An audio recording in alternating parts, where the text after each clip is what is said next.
Biblically Centered Kids. Hello and happy Sunday to everyone out there. Today's July 7th, 2024, the first Sunday in the month of July. And my name is Mr. Johnny. And thank you for tuning into this Sunday episode. We're going to be doing a draw along together here in a few minutes. But first, we have a big holiday to celebrate today. Because today is Today is World Chocolate Day. Delicious! Some like their chocolate dark and bitter, but others like it smooth and sweet. But no matter what your flavor preference is, this World Chocolate Day on July 7th is worth taking a bite. The cacao bean, which is responsible for that unmistakably rich flavor we know and love so well, is native to Mexico as well as South and Central America, but has been transplanted into the United States and some European countries to match the high consumer demand for this delicacy. And whether it's used to coat other candies or nuts or melted over fruit or shaven on top of a gourmet dessert, chocolate has a way to always hit the spot. Around 1 billion people from around the world eat chocolate every year. Wait, no, sorry, not year. Every month. Oh, wait, that was wrong too. Oh, okay. Every week. Wait. Nope, that was wrong too. Oh, wow. 1 billion people eat chocolate around the world every day. Every day. Besides its great taste, it has actually some health benefits if made correctly. Although chocolates are recognized as maybe something that's more fattening, amazingly, it can also aid in weight loss and help maintain weight if consumed moderately. So hey, it's a Sunday. Of course, talk to your parents first, but see if maybe there's a way y'all can celebrate World Chocolate Day today. All right, today is our Sunday draw along. Do you guys remember what our story was about in our Old Testament Tuesday episode? Yep. That's right. It was about Moses and the burning bush. So get your paper, your pens, your pencils, your markers, your crayons, your colored pencils, and your fire extinguisher. And I'm going to give you 30 seconds to go get your supplies. And then I'll see you right back here.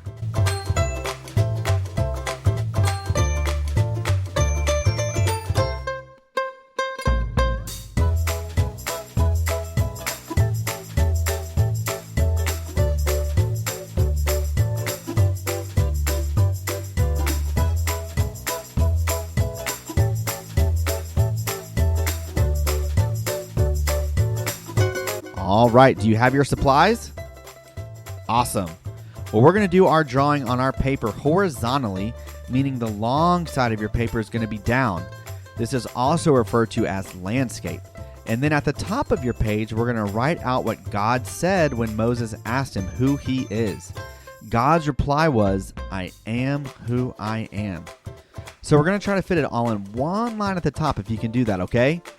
All right, so let's start. So it starts with I, so just the letter I, then a space, then am, which is A, M, then a space, then who, which is W, H, O, and then a space, and then the letter I again, I, and then a space, am, A, M. And now we know that that's God's answer to Moses, which tells Moses that this is the God of yesterday, today, and forever. All right, and now under that, we're going to do our drawing. So our drawing is going to be Moses in the foreground, meaning he's going to be the thing closest to us in the picture. He's going to be on the right side of our page. And we're going to be looking at him front on, but his head's going to be kind of turned sideways because he's looking at the bush, which is a little ways down from where he is, that's on fire. So just as an overall picture, just so you have an idea, it's going to be Moses on the right, the bush kind of over on the left, with some hills behind him, maybe some mountains in the background, and some clouds. Okay? So I'm going to start by drawing Moses first on the right side of my paper. And if you kind of look at your paper and imagine the space you want Moses to fill, and then start with his head at the top. So my Moses is going to be about 3/4 of the way up the page, which is a little bit above the halfway mark, okay? So I'm going to draw his face. So I'm going to draw his nose. And I'm going to have his mouth open. He's going to have a beard and maybe kind of some longer hair. Draw his nose, his eyes. Give him a little bushy beard.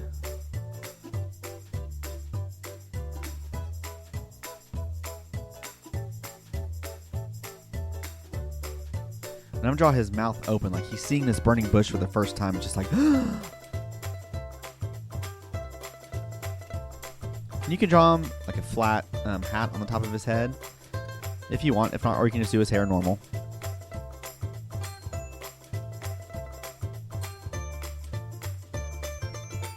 Make sure you give him an ear.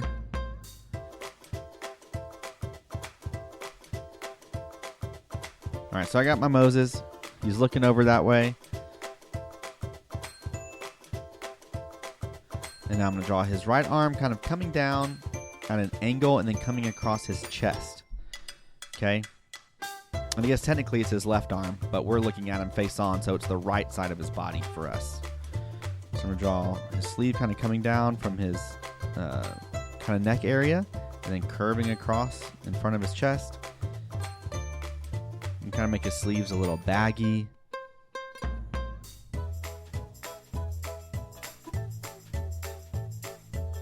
And then he's going to have his arm and hand coming out of that. You can kind of make his hand whatever shape you want it to be.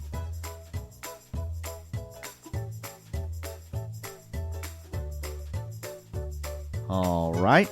And then I'm going to draw his other arm coming out and holding a staff. Okay.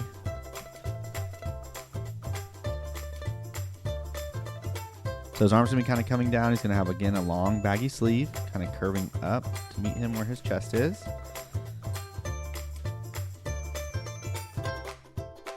That's me holding his staff, so you kind of have to draw his thumb coming out in front of the staff.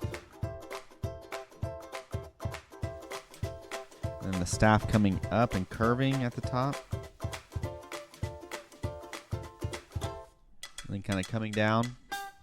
And you can finish out the rest of his body. You might maybe he has a sash over his chest.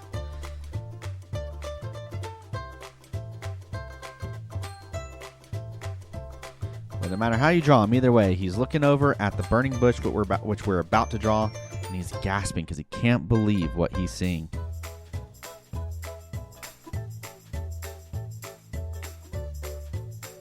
Now, my Moses doesn't take up the full page. I drew him big. So if you need to keep going further, you can just keep drawing what he's wearing all the way down, almost like how you would draw a dress.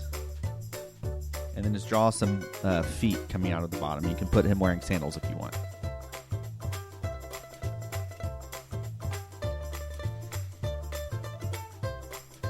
Now I'm going to draw the burning bush.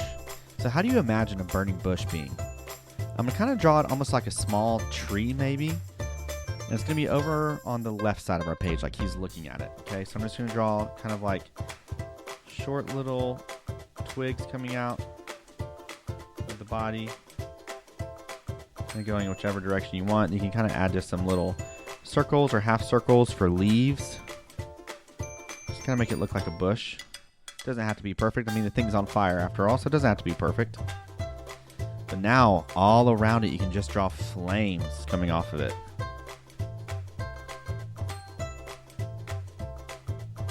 I just kind of draw some sharp, jagged lines. And of course, this will look more like fire whenever you're done drawing it, because then you can go back in and make these lines and fire that you're drawing the color of, you know, red, orange, and yellow to really make it look like fire.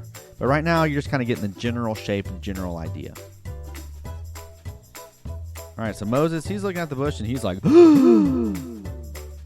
he's got his staff. So now you can kind of draw the background. So from the bush to him, I'm going to draw a line right behind the bush that comes down behind Moses to represent a hill. And so on this space, we need to fill it in a little bit so you can draw some rocks.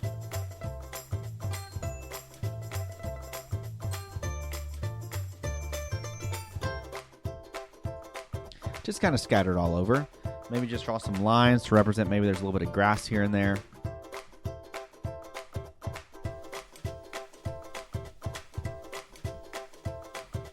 Maybe draw a big stone somewhere. All right, and then behind that, I'm going to draw some mountains. So it's kind of like a hill, but more jagged lines. So you kind of go straight up, make a point, and then straight down. You can do that a few times to make a few different mountains.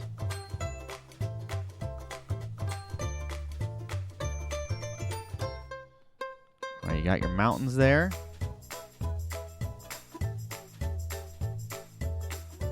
And then what? In the sky, I think we need some clouds, right? So draw yourself some clouds.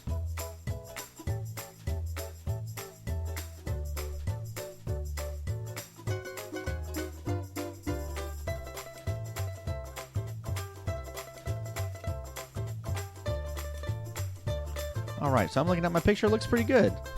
I got Moses in the foreground, closest to us, looking off in the bush, which is a little ways behind him off in the distance. And it's clearly on fire. You got some mountains in the background, some clouds in the sky, and now all that's left to be done is to color it in.